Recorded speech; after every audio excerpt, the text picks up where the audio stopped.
ஆண்டவராகிய இயேசு கிறிஸ்துவின் நாமத்தில் புதிய மாதத்தின் காலை வாழ்த்துக்கள். இன்றைய மன்னா, என் குமாரனாகிய சாலமோனே, நீ உன் பிதாவின் தேவனை அறிந்து அவரை உத்தம இருதயத்தோடும் உற்சாக மனதோடும் சேவி. 1 நாளாம் 28 வசனம் 9 முன்பகுதி.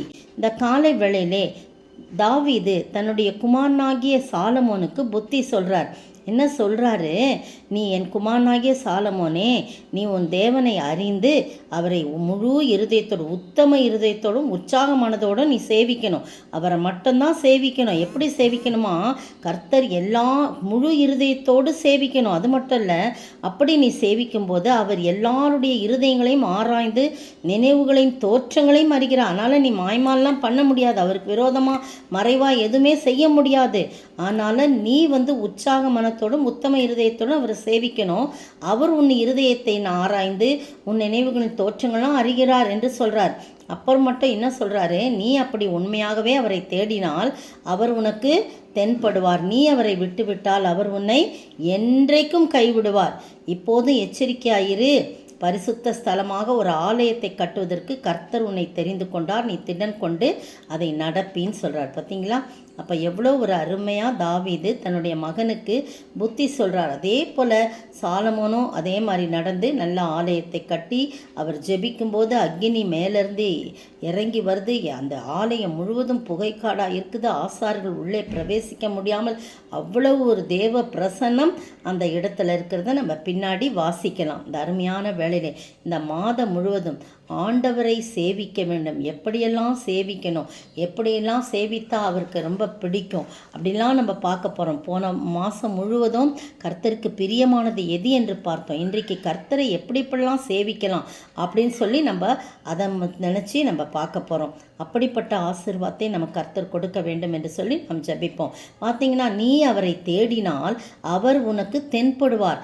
நீ அவரை விட்டுவிட்டால் அவர் உன்னை என்றைக்கும் கைவிடார். எவ்வளோ பயங்கரமான காரியம் இல்லை? அப்படி தான் நம்ம எப்போவுமே அவரை உண்மையாக தேடணும். மாய்மாலமான காரியங்கள் இருக்கவே கூடாது. உண்மையாக அவரை தேடினால் அவரை நாம் கண்டடைவோம். எனவே பிரியமானவர்களே, நீங்களும் நானும் கர்த்தரை முழு இருதயத்தோடு தேடுவோம். உத்தம இருதயத்தோடு உற்சாக மனதோடு அவரை சேவிக்க வேண்டும், அவரை ஆராதிக்க வேண்டும், அவருக்கு பணிவிடை செய்ய வேண்டும்.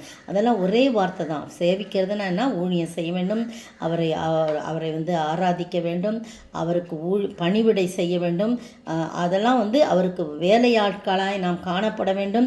அவருடைய பணியை நாம் நிறைவேற்றியுள்ளாயிருக்கணும். இதெல்லாம் சேவிக்கிறதோட அர்த்தம். அப்படி நாம் உண்மையாய் செய்யும்போது அவர் நம்முடைய இருதயத்தை ஆராய்ந்து நம்முடைய நினைவின் தோற்றங்கள்லாம் அறிந்து நம்மை ஆசீர்வதிக்கிறவராய் இருக்கிறார். அப்படிப்பட்ட ஆசீர்வாதத்தை இந்த மாதம் முழுவதும் பெற்று வாழ நாம் அவரையே சேவிப்போமா? ஜெபிப்போம். கர்த்தரையே துதிப்பேன், காலமெல்லாம் சேவிப்பேன்.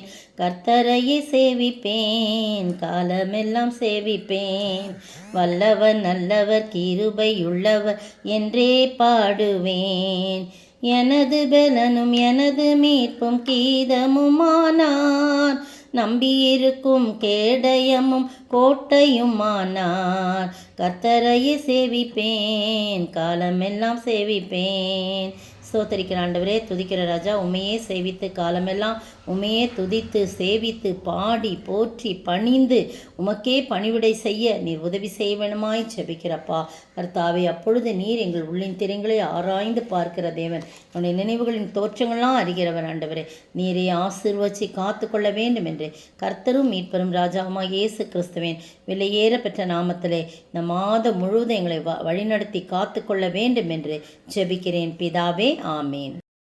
நேற்றைய பதில், தினந்தோறும் தேவாலயத்திலேயும் வீடுகளிலேயும் இடைவிடாமல் உபதேசம் பண்ணி இயேசுவே கிறிஸ்துவென்று பிரசங்கித்தார்கள். அப்போஸ்தலர் 5 வசனம் 42. இன்றைய கேள்வி 5 கேள்விகள். வழக்கம் போல இன்றைக்கான 5 கேள்விகள். 1. எது எங்களுக்கு போதும் என்று பிலிப்பு சொன்னான்? எது எங்களுக்கு போதும் என்று பிலிப்பு சொன்னான்? 2. யார் பாக்கியவான்கள் என்று இயேசு சொன்னார்? யார் பாக்கியவான்கள் என்று இயேசு சொன்னார். 3. எத்தனை தேசத்தார் அவர்களுடைய ஜென்ம பாஷையில் பேசினார்கள் என்று எழுதப்பட்டுள்ளது. எத்தனை தேசத்தார் அவர்களுடைய ஜென்ம பாஷையில் பேசினார்கள் என்று எழுதப்பட்டுள்ளது. 4. கர்த்தர் யாரை எவ்வாறு எங்கு சேர்த்து கொண்டு வந்தார். கர்த்தர் யாரை எவ்வாறு எங்கு சேர்த்து கொண்டு வந்தார். 5. அன்றாட விசாரணையில் தேர்வு செய்யப்பட்ட 7 பேரும் எதில் நிறைந்தவர்களாய் காணப்பட்டார்கள். அன்றாட விசாரணையில் தேர்வு செய்யப்பட்ட 7 பேரும் எதில் நிறைந்தவர்களாய் காணப்பட்டார்கள்.